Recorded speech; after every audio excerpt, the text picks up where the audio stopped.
Hello, and welcome to the webinar series. I'm Nicole, your host for today.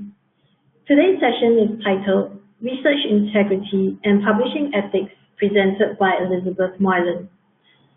Elizabeth is the publisher, Research Integrity and Publishing Ethics at Wiley, where she drives projects in open research and related policy. She also works closely with colleagues in Wiley's Integrity and Publishing Group, providing support on research integrity and publishing ethics issues.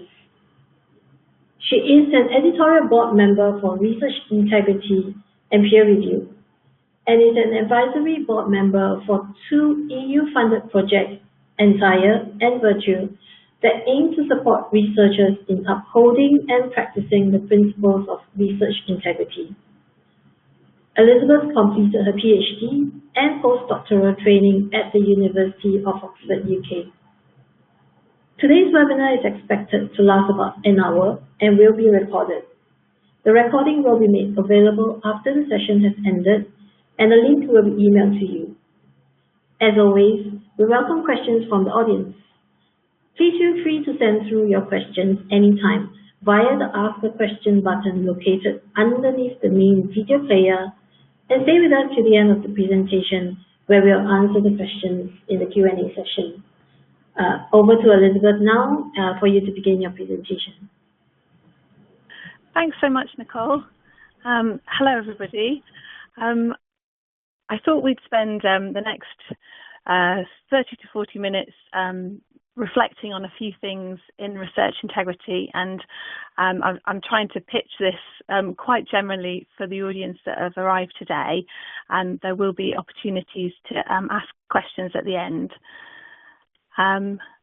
As Nicole said, she talked through a little bit about what I do at Wiley and my role. So just for the sake of declaring conflicts of interest, I just wanted to share a little bit about me. I work closely with Chris Graff, who's the Director for Research Integrity and Publishing Ethics at Wiley, and also with members of our Integrity and Publishing Group, which comprise individuals from across various departments in Wiley who help and support colleagues when they come up with research integrity issues at their journals. Prior to being at Wiley, I was at Biomed Central for a number of years, and I've also been a COPE Council member and involved with some of the more education materials COPE put out. And just for interest, I was a researcher before taking the leap into publishing, and my background's in plant biology. So that's a little bit about me. I thought it would be interesting to see a little bit about you and the people who've joined today. So I was just going to ask a question in the poll about your role and your background. So I'm just going to launch this poll to you and hope you can see it. Here we go, clicking buttons. I hope you can see that, and I'll just give you a few seconds to decide, what's the role that best fits you.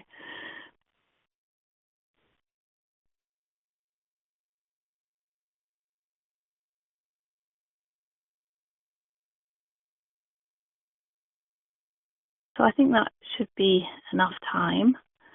I'm just going to gather those results, and then I hope I can share this back to you so that you can see as well.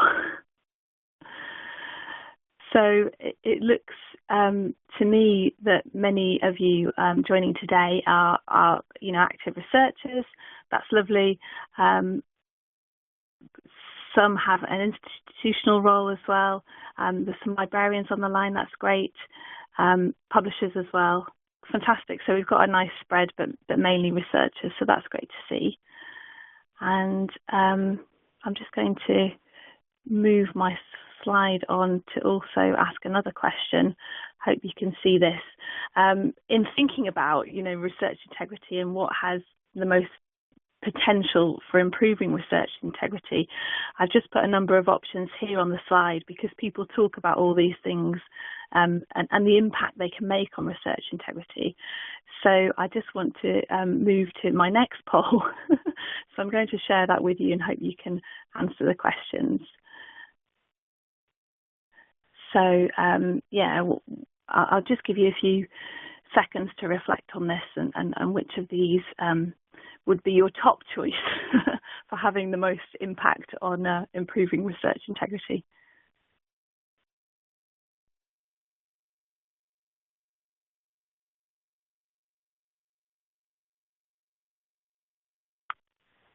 So hopefully that's enough time to answer the question, and I'm just going to share those results back.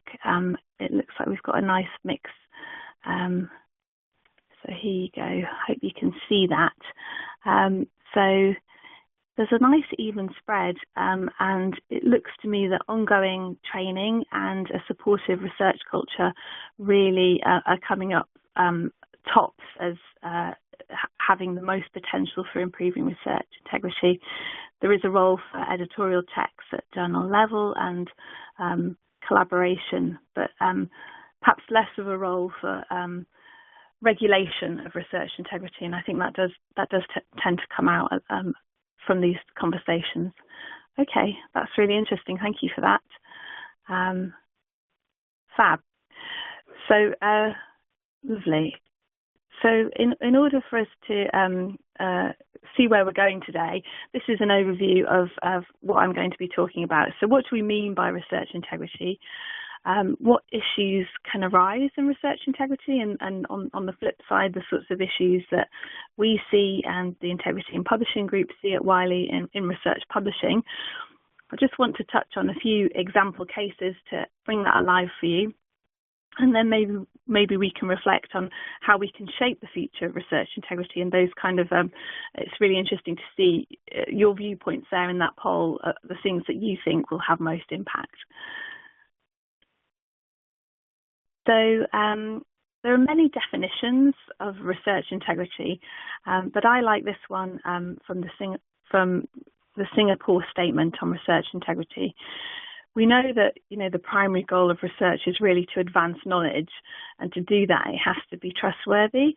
So I like the fact that this statement really calls out honesty in all aspects of research, accountability in the conduct of research, professional courtesy and fairness in working with others, and, good record keeping and good stewardship of research on behalf of others. So I thought that was a nice place to start. But we all know that while research is absolutely fundamental to advancing knowledge, nevertheless issues can arise in research integrity. And I feel I often go back to this slide taken from a publication 10 years ago now, because it really captures the spectrum of issues that can arise. If we go across the slide from left to right, they go from sort of honest error, mistakes, poor record keeping, that sort of thing, to moving across into more questionable research practices and misconduct, to outright fraud. So, things like making up your results, fabrication, changing certain, findings, falsifying things, plagiarism, all those kind of things. And the spectrum also runs sort of down the page as well, where some of these things, people have done them unintentionally, and some are very much with intent, and some are really easy to detect, like, if people haven't got informed consent for the research they're doing. And some things are really tricky to detect. So it really captures what issues can arise in research integrity when doing research. If we view that from the other lens of publication integrity, if you like. What are the issues that journals can see? I just wanted to flag COPE, the Committee on Publication Ethics, which I mentioned earlier.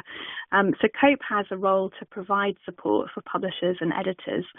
And one of the fantastic things that COPE offers is the ability, when publishers may hit a particular thorny issue that they need advice on, they can take that case to COPE. So it could be, it could be plagiarism, for example. It could be a particularly tricky authorship issue. And COPE will, we anonymise the case, of course, and we say this is a difficulty we face.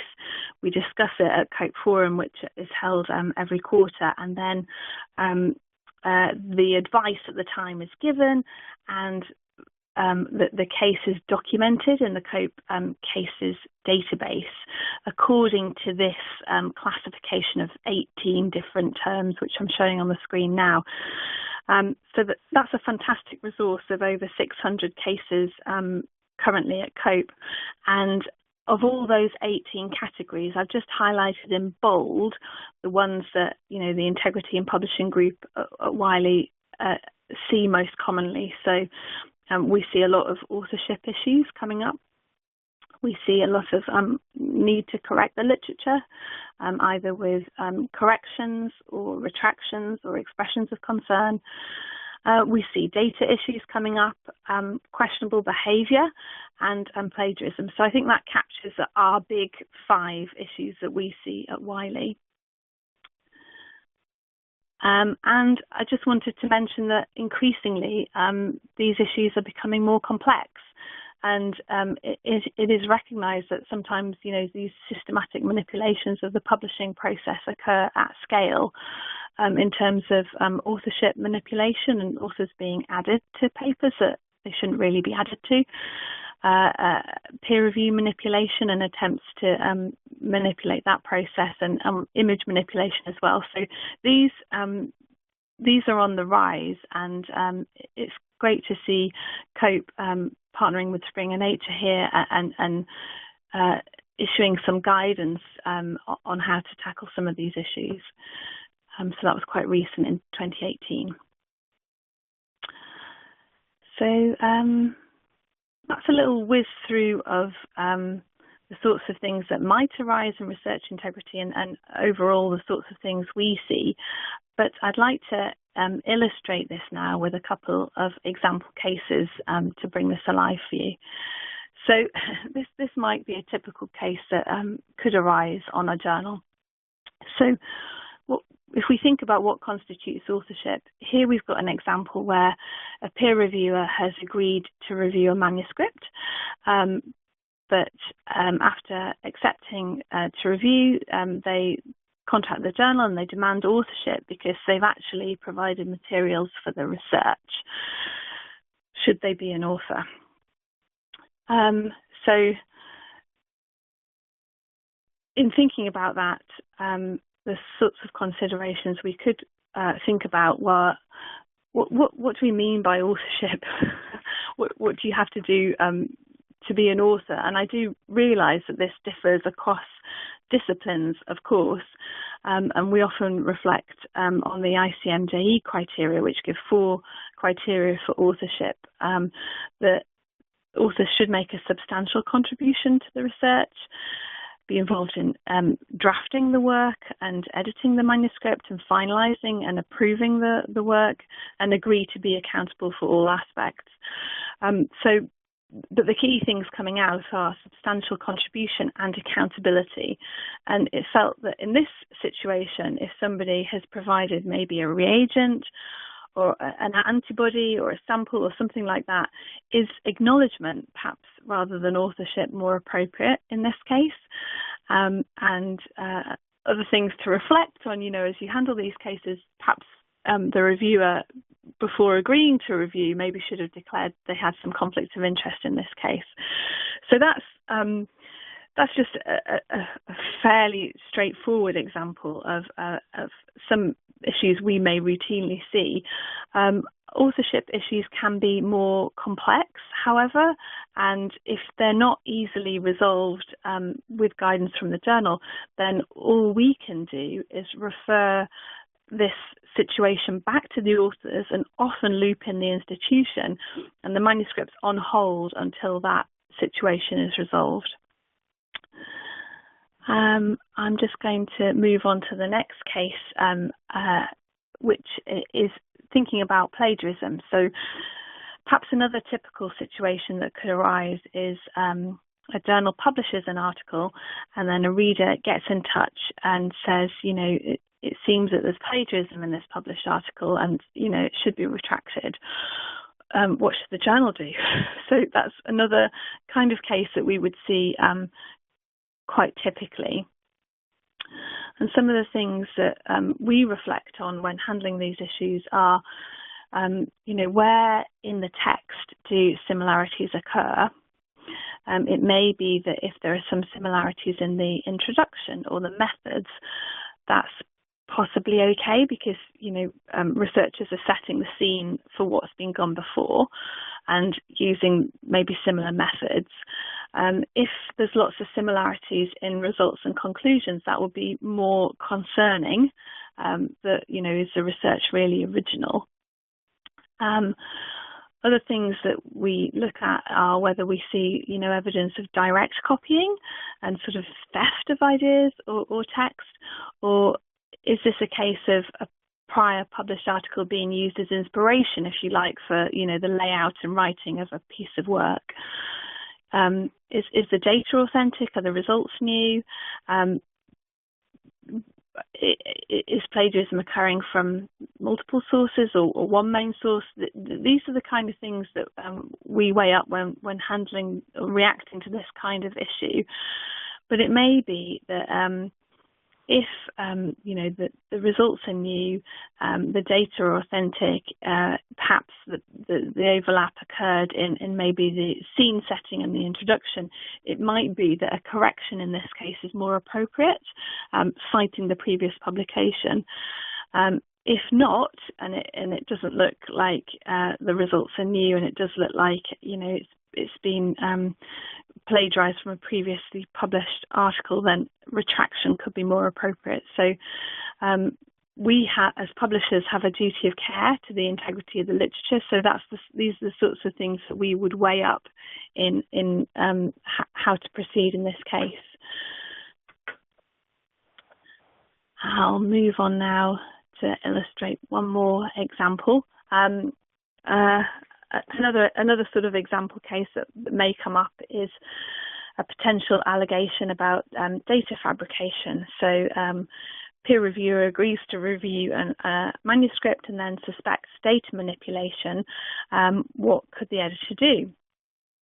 So some considerations could be, okay, look at the allegation, consider it. Perhaps we can reach out to the author and say, have you got your original data files on this? Can you share with us what's going on? We might want to also reach out to the institution to investigate.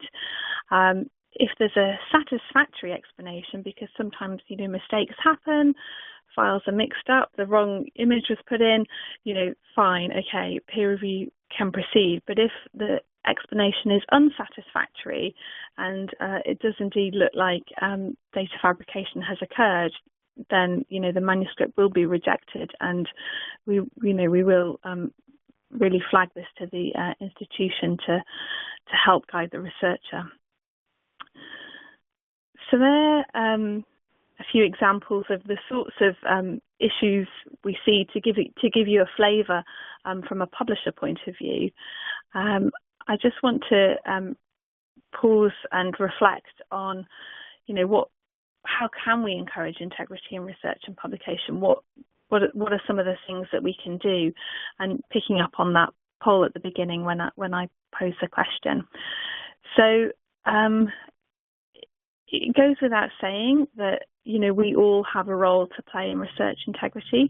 No one stakeholder can do this alone, and upholding the values of integrity is a shared responsibility for researchers, for institutions, for funders, and for publishers. So, we recognise that we're all in this together. There's a real need to foster best practice via local networks. I think while you can look at what's going on at an international scale, it's the local community effects that are really powerful. So I just wanted to illustrate that with the Asia Pacific Research Integrity Network, and how community-driven approaches can be really powerful. Publishers have a duty of care to the research they publish and the integrity of the research they publish. So it's really important that we have clear policies and processes and ways to implement them. And we've been reflecting at the Integrity in Publishing group recently on some of the cases we've handled, and how things can be improved. And so just this year we've collaborated on revising Wiley's best practice guidelines for research integrity and publishing ethics. So this is very much from the perspective of giving support to editors, but it also can help researchers too. So I just wanted to flag that work. It feels to me that support via training is still really, really fundamental, and this is not sort of isolated training and then you're done. It feels like integrated training, training that goes on and really captures those sort of learning moments, when researchers are first writing their papers and reflecting on what authorship is, how they can get their data and records together, and that sort of thing. So I wanted to flag a publication by Mark Hooper and colleagues at Queensland University of Technology, where they were reflecting on how they can give support via training for research integrity and the courses that they can offer. And they've made them really fun and relevant, and they're also available CC BY. So if there are other people who want to look at these resources and adapt them for their own use at their institutions, they're free to do that as well. Another thing that has the real potential for driving change, I think, are the use of open research practices, which are a set of practices to improve the accessibility, the reproducibility and integrity of research outputs. So, of course, in that sort of illustrative case of data fabrication, if data are shared with a publication, they're put in the repository, other people can find the data, access it. That really does speak volumes to making, pushing integrity in the right direction. So I'm just flagging open data on this slide of practices. The other thing I want to flag is things like initiatives like, sharing early versions of your research on a preprint server, the registered report initiative, where you, if you're saying in a piece of research, this is what I want to do, this is how I go about it, you can submit that to a journal as a registered report with no data, no results and conclusions, and have peer review on that study protocol and proposal. And if all looks well, the researcher has the great benefit of an accepting principle at the journal before they've even done the research. And that really speaks to, transparency in research, accountability for research, and,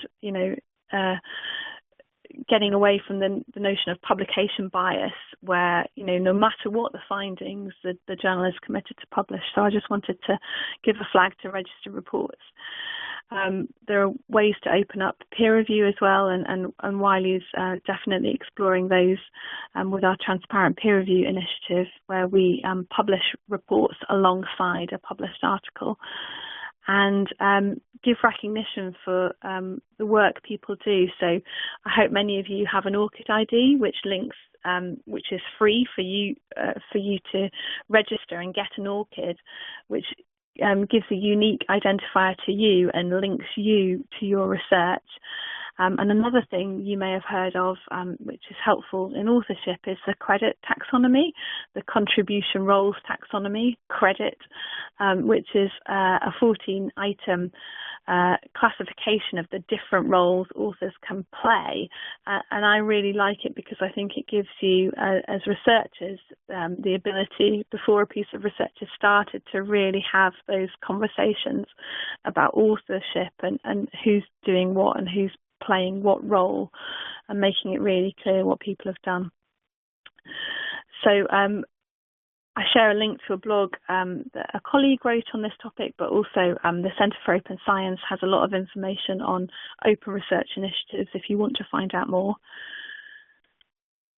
I think there's a real role to encourage, recognise and reward best practice in terms of open research, and Wiley has an Open Science Ambassador programme where annually they really reflect on the people who've been, making great strides in these areas. So I think that's really, encouraging this behaviour is really great.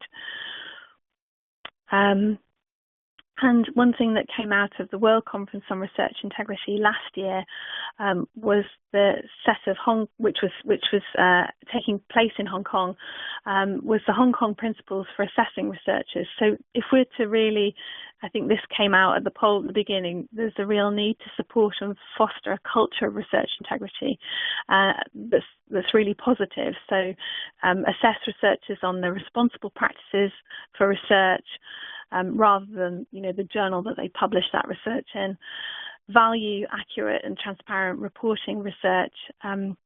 Value practices like open research, sharing data, and other initiatives such as replication and meta-research, and the other contributions people make in research through peer review and mentoring. So there's a whole spectrum there that people can be recognised for what they do.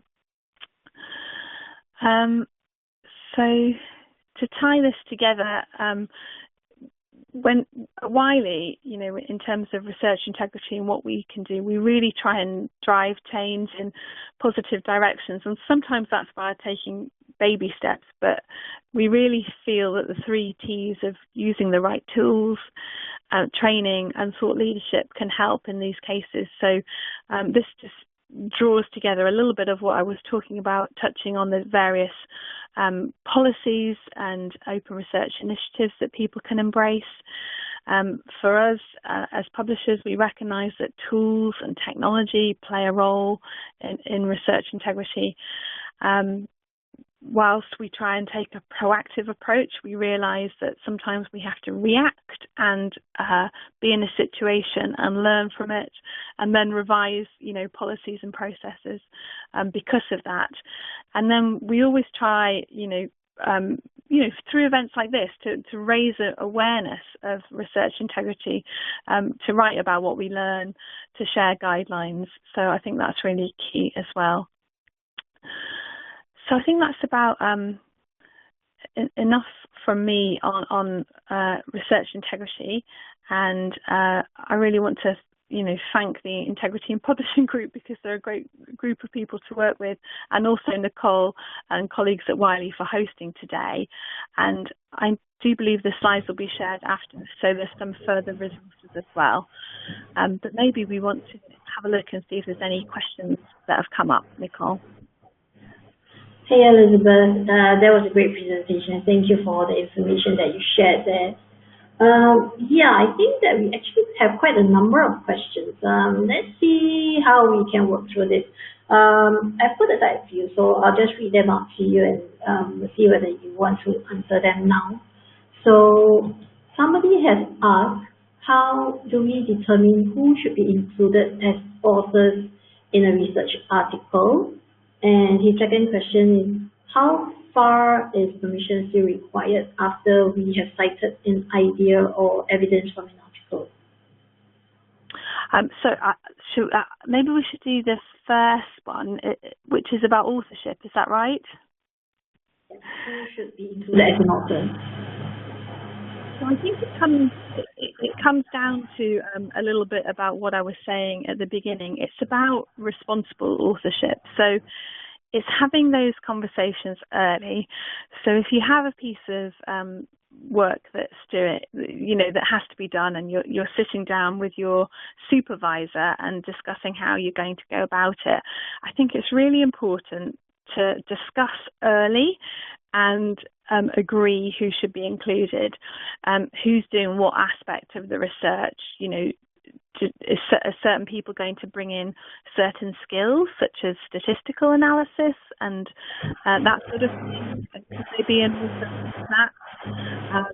And keep a record of your agreement and who made what contribution, and trying to discuss it and agree it in writing. And then if things change because you need to bring more people in, revisit. But I would recommend reading a little bit about the credit taxonomy for authorship, because that puts those roles into 14 standard terms and will enable you, if you're finding it, I'm quite British and I find it quite awkward to have these conversations, but you can then say, hey, this is the credit taxonomy for authorship. Let's have an open discussion about this in respect to of work we're undertaking now, and agree, who's going to be an author on the paper, and who we might say, well, because of a slightly different role, that maybe they've provided a reagent or something like that, who could be acknowledged. I hope that helps a bit. Okay, I think those are very good tips, especially when getting it in writing. So, yeah. He had a second question. So it was, how far is permission still required after we have cited an idea or evidence from an article? Sorry, I didn't quite catch that. So the question is, how far would permission still be required after the author has cited an idea or evidence from another article? I'm not sure whether that's in relation to plagiarism, but it's about being transparent. So if another piece of work inspired you, then you absolutely should cite it and refer to, Moylan et al. Did this, and how you've built on that piece of work, and so be really transparent what you're citing and why. Sorry, does that help? Yeah, I think that's pretty helpful. I think that helps. Okay, so we have another question that was referring to one of your earlier slides. Based on the previous slide about issues in integrity, what does bullying refer to? Are there types of bullying in, say, research and authorship? Yeah. I think so. I think it's a really interesting one. I think it's trying to capture the range of issues that can arise, and I think we have to recognise that there are certain situations where maybe because of competition in labs and that sort of thing, I have heard people say, well, I'd rather not discuss authorship, for example, because I like to keep competition high in the lab for places on a paper. And, in some regard, that's really questionable, because it's almost, anti the supportive culture we're trying to achieve here. And it's a little bit like bullying, who's going to do the most work, that sort of thing. Mm-hmm. So I think that's what it refers to. And we don't want a culture like that at all, do we? We want a culture where we do talk frankly about research and, agree who's playing what role.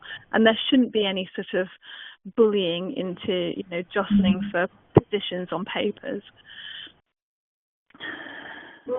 Okay. Yeah, that's an interesting point. Okay. And then there were a couple of questions. I think it was referring to an earlier slide about authorship. So they were asking about what is the full meaning of COI. Oh, yes, a DOI, yeah. So that's a digital object identifier. So it gives the piece of work a unique DOI. I think that's right, digital object identifier, so you can cite that piece of work. And so, if you were to preprint your work, that preprint would have a unique DOI. You could then submit the work to a journal for peer review, and if published, that piece of work would have a DOI. So it enables us to cite pieces of work. And the fascinating thing about transparent peer review, just to go as an aside from that, is that if we have transparent peer review and we publish reviewer comments alongside articles, we can also give those DOIs as well. And so, you can cite a review report that inspired you to go down a particular avenue of research, not only the research article itself. So, yeah, hope that helps. Yes, that does. There's an interesting one here.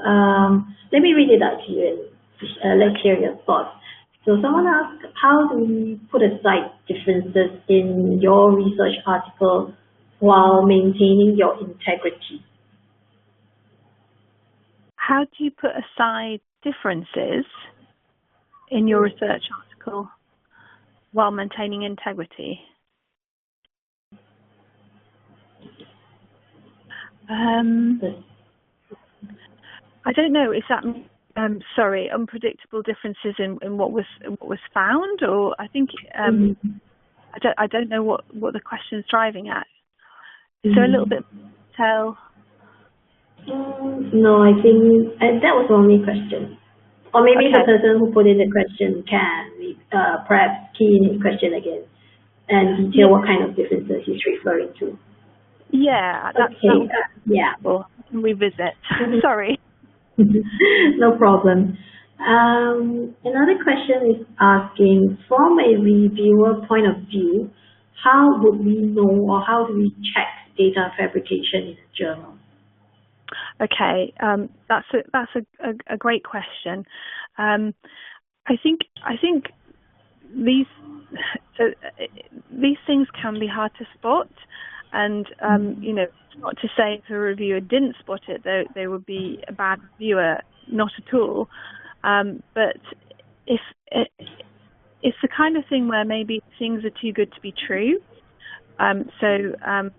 I think in cases I can recall where reviewers have flagged things, maybe blots have looked too clean, or they've been very Western blots. So there's been clear splice lines around bands that have been shown, things like that might catch a reviewer's eye because they're also an expert in the field and they know how that research is done. So sometimes we see this is too clean, this can't be real, and we might need to ask for the original data there. Or that's odd, the band or something that's shown in figure 1 is very similar to figure 3. How can that be when they're meant to be different sample sizes or something like that? And so things like that might catch a reviewer's eye, perhaps more so than my eye, because they're, the expert in the field. I see. Okay. Oh, that's a good point to take note of. Okay.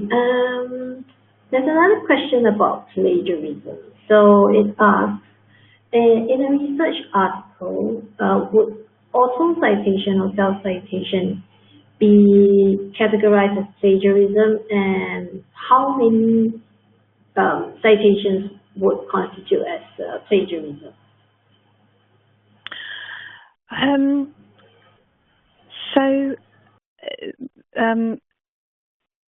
One of my colleagues at the Integrity and Publishing Group, Lindsay Matthews, wrote a really helpful blog, and maybe we can share the links afterwards, where she took a deep dive into, plagiarism and understanding that. And self-plagiarism is a bit of a strange term, isn't it? Because how can you, plagiarize yourself? But but what we're probably all, guilty of doing from time to time is recycling our words and text from previous publications. And I think the thing to do is to be really transparent about it. So to say, as I described when I last, was doing my research on this on my last paper, put the citation in, so, Moylan 2018, I blah, blah, blah, blah, blah. And, you can, at least it's clear that I'm trying to say, this is what I did before, and I'm referencing it. Some people, if they want to say, you do the methods like this, because the thing about methods is we don't want to have to rewrite them in totally different ways, because it's a method, right? We want to do it. So particularly with methods, we'd say I followed the method described by Matthews 2017 here. You could even put it in quotes or something like that. So just be really transparent about what you're doing, and cite the original source, rather than lifting the text from the original source and not citing it. So there's a difference there. Okay. All right, that's good tip. And another question about plagiarism, I think it's a little bit related to the earlier one. So is there an acceptance percentage for plagiarism? And where is the best place for me to check plagiarism, or is there a resource where I can check plagiarism? Yeah. This is a tricky one, because it people try and apply these rules, but this is why plagiarism is quite tricky, because it's not all about, there's 50% plagiarism, say, in an article. You might think, wow, if that all came from one source and was lifted from one source, that could be, quite bad. Whereas if that plagiarism came from a little phrase here or there, mainly to do with the introduction or the methods, that might be acceptable. So people talk about, percentage levels of plagiarism, but it's about actually interpreting the report. So, if something was, it's below 30% plagiarism, that looks good, but in actual fact you find that that's the results and conclusions, that's terrible. So you have to, it's not just about a cut-off value, it's about where the plagiarism occurs and in what form it's in. But I think anything more than 30%, plagiarism might be a flag to an editor to take a closer look. Okay, yeah, that's a good point to take note.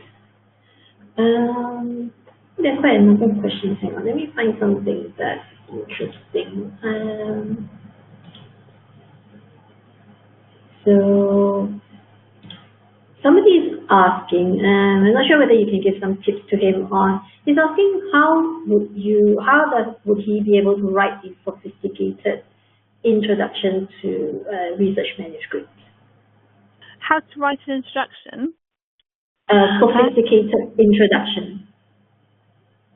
So, in framing the introduction to a manuscript, it's really important to have done a literature search to know, what's gone on before and what's current, and what's the topic in the field at the moment.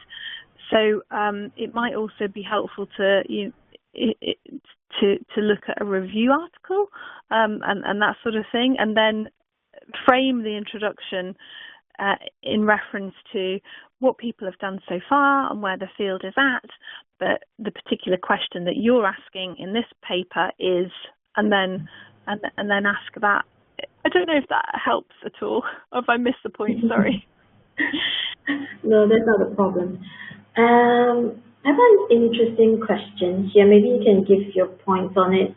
So somebody is asking that with the rising pressure and the need to publish, especially with focus in-depth publications in Asia, do you see a kind of trend of integrity issues? And yes, which side does it occur more on, of the researcher or publisher or author? And for institutions, what kind of integrity violations should they be looking out for? Okay, that's a great question. So in my earlier slides, I was trying to categorize the particular cases we see at Wiley from the COPE cases taxonomy, and where we are seeing most issues are in things like authorship, plagiarism, issues with the data. And I think where it's really helpful, and this is where we all have a role to play in research integrity, is if those conversations happened earlier, with the institution, and people receive guidance on how to go about having authorship discussions, how not to plagiarize previous work. That would be really helpful, because publishers wouldn't see those issues downstream, and they'd be sorted earlier. So I think to have training and support on being open about who's an author on the paper and what role they're playing saves authorship disputes later down the line, where it's really hard for a journal to do anything. So there's some of the sort of trends that we're seeing. And I think, unfortunately, as there is such pressure to publish that's been put on people, we do see situations where, authors may be added to a paper at later stages that looks a bit suspicious, So that publishers are becoming more aware of, and I would refer you to the COPE guidelines on systematic manipulations of the publication process, because that gives an overview of some of these issues. Okay, and that link is actually available in your list of resources. Yeah, and you'll circulate the slide afterwards. Yeah. All right. So there's a question here about copyright and intellectual property. So what are your insights about copyright and intellectual property in times of open online access to information and online learning modality?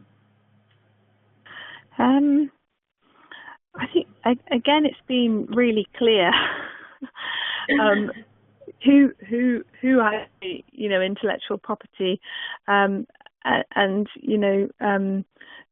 say control of the data and that sort of thing, because we have seen instances where authors may have felt that they had the intellectual property and they could go and write an article after they'd left an institution, but the institution felt that they had the ownership of the data. And so we have seen cases where that has resulted in trickiness. So I think you have to work with your institution on that and be really clear about that. Okay, all right. I have another question here that might appeal to you as a former researcher.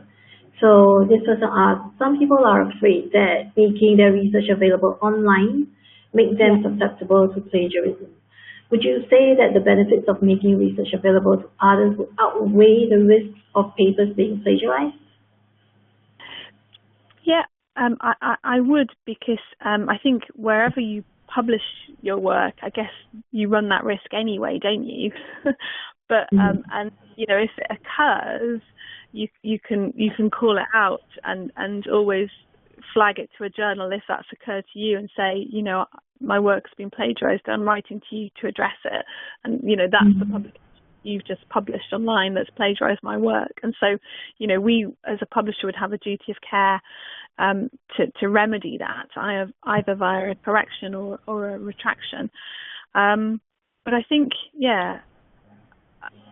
I think your work out there or on a preprint server, you can still say you're laying claim to that work as yours, and it's time stamped as yours.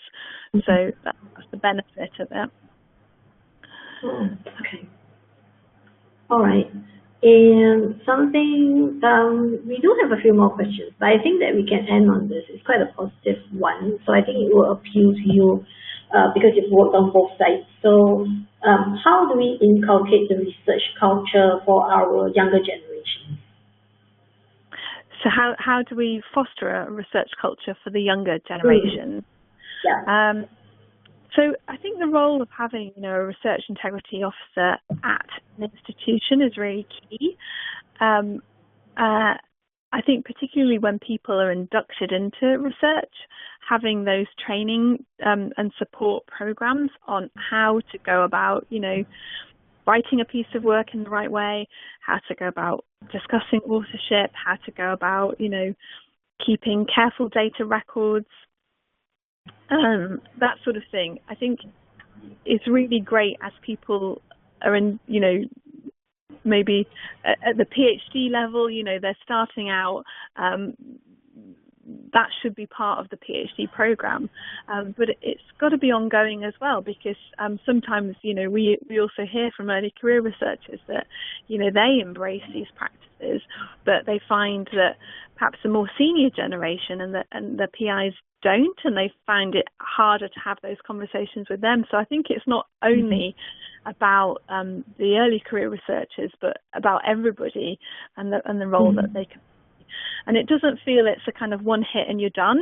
It feels like there are these, ongoing opportunities to foster training and support. So I shared the link to the Queensland University of Technology article that they wrote on their experiences, research integrity training, and how they went about it. So that's a really helpful document.